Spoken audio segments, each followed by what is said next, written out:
kung titingnan mo, generally, palang wala na, tapos na. Meron na kaming permits from the national. No? Pero tandaan natin na, yun nga, the authority versus yung jurisdiction. No?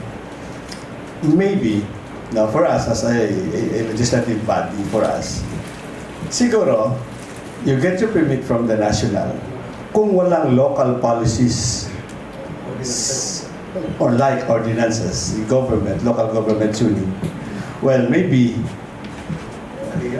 dire-diretso kayo. But, bakit nagawa ni Go magkaroon ng cease and desist order? Because of our local ordinances, which dapat you have to respect.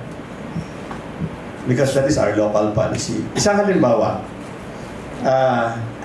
yung communications company. Is it okay ba to mention na sa telecommunications company during the past administration na may order na wala nang si local government, papasok na sila dyan, gagawa na lang ng tower. Yeah. Yes, nandun na yung permit, makakagawa kayo ng tower ninyo sa bayan namin, halimbawa. But, mayroon kaming local policy na nagsasabi na hindi ka pwedeng maglagay ng tower sa areas kung saan nandoon yung mga residents.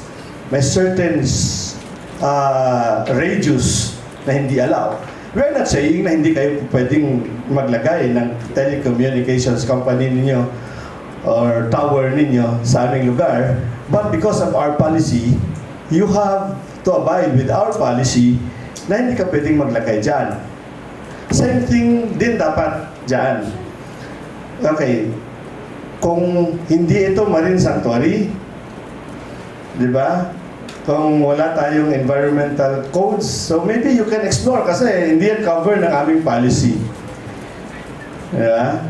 So, dyan siguro tayo medyo may gap. Dyan siguro tayo medyo may gap. Na hindi natin na-address yan.